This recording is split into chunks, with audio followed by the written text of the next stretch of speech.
بند کر دیا۔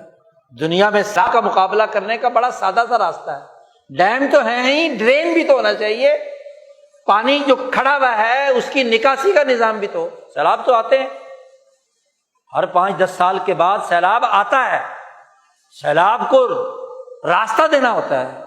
اگر سیلاب کے راستے میں 80 کروڑ روپے لے کر کالام اور بحرین اور مدین کے اندر، دریا کے اندر ہوٹل بنانے کی اجازت دی گئی تو تباہی اور بربادی کا ذمہ دار کون ہے؟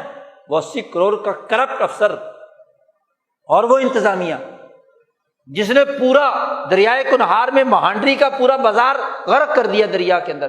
کس کی اجازت سے یہ ہوٹل بنے؟ کرپشن ہے۔ کہتے ہیں جی، مذہبی لوگ بھی کہتے ہیں جی اللہ کا عذاب ہے۔ اللہ نے اس کرۂ ارض کا سسٹم انسانی بھلائی کے لیے بنایا۔ سیلاب انسانیت کے لیے رحمت ہے، اس رحمت کو زحمت کس نے بنایا؟ عذاب کس نے بنایا؟ اس انتظامیہ نے جنہوں نے پیسے لے کر دریاؤں کا رخ روکا ہے۔ تو پانی کہیں نہ کہیں تو نکلے گا۔ یہی کرپٹ مافیا ہے جو دریاؤں کی زمین اونے پونے دانوں غریبوں کو کیا ہے بیچ دیتے ہیں، اور پھر کیا ہے کہتے ہیں جی اللہ نے کام کیا ہے۔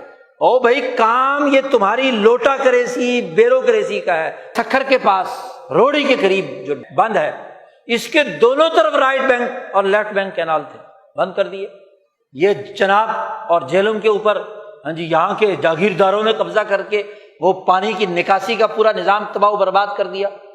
ظاہر سیلاب آئے گا، اس نے تباہی تو مچانی ہے۔ تو تمہاری مس مینجمنٹ، تمہاری حرام خوری، کرپشن، تمہاری لوٹ مار جو تمہیں ورثے سے ملے ہے اپنی دادی اماں ایسٹ انڈیا کمپنی سے، اس کی تباہی اور بربادی کے اثرات ہیں جو آج پوری انسانیت بھگت رہی ہے۔ کلائمیٹ چینج کیا چیز ہوتی ہے؟ کلائمیٹ چینج تو نیچرل ہے، اسے ہونا ہے، ماحول بدلتا ہے، اس کے ذریعے سے گلیشیئروں نے پگھلنا ہے۔ سارا کام اس کے ذمہ ڈال کر خود آرام سے بیٹھ جاؤ۔ بھائی آپ کی مینجمنٹ کیا ہے؟ 2010 میں جب پوری اتھارٹی وجود میں لائی ہے اسی کام کے لیے، تو 12 سال کیا کرتی رہی؟ کیا کام کیا؟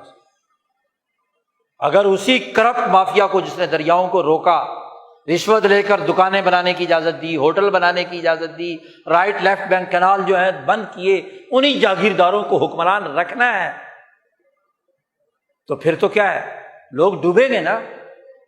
اب ڈوبنے کے موقع پہ لو جی تھیلے بانٹ دو، فقیر بنا دو، بھکاری بنا دو، اور پھر اس کے نتیجے میں وہ تمام رورل ایریاز، زرعی زمینیں جو سونا اگلتی تھی، کاشتکاری تو تباہ و برباد ہوئی، وہ ساری آبادی اب شہروں میں داخل ہو رہی ہے، جنہیں کوئی ہنر نہیں آتا اب شہروں میں داخل ہوگی، اور یہی کرپٹ مافیا ان کے لیے شہروں میں کیا ہے، انہی دریاؤں کے قریب قریب نشیبی جگہوں کے اندر پلاٹ بنا کر کروڑوں میں بیچے گا۔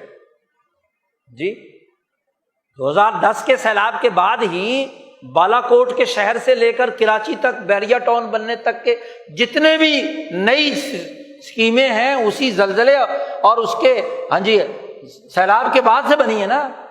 اب مجبور آدمی رہنا تو ہے نا کہیں نہ کہیں، تو بیچارہ محنت مزدوری کر کے پلاٹ لیتا ہے، پھر سیلاب آتا ہے سب کو تباہ و برباد ہو۔ تو پورے معاشرے پر عذاب اس عالمی سرمایہ داری نظام کی اساس پر ہے جس کی بنیاد تدلو بہا الی الحکام، حکمرانوں کو رشوت دینے سے۔ قرآن کی آیت صرف سر دھلنے کے لیے نہیں ہے، قرآن کی آیت ایک قانون بیان کر رہی ہے، اور جو قانون خداوندی کی خلاف ورزی کرے گا اس پر اللہ کی لعنت پڑتی ہے۔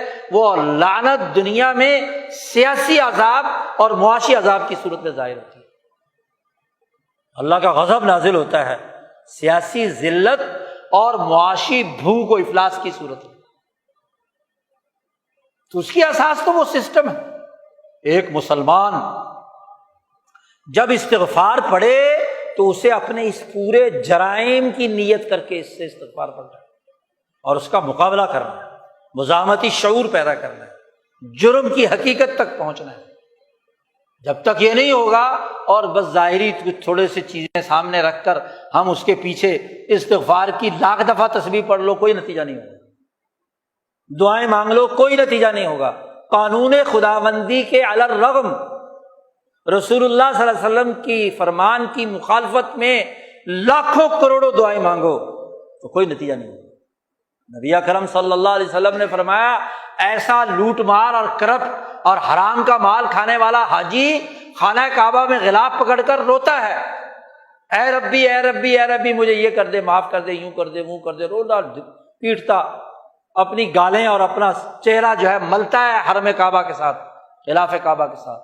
لیکن رسول اللہ صلی اللہ علیہ وسلم نے فرمایا ماکلہ حرام ومشربہ حرام وملبسہ حرام، اس کا کھانا حرام کا، پہننا حرام کا، پینا حرام کا، فانا یستجاب الدعاء لہ، اس کی دعا کیسے قابل قبول ہوگی، کیسے سنی جائے گی؟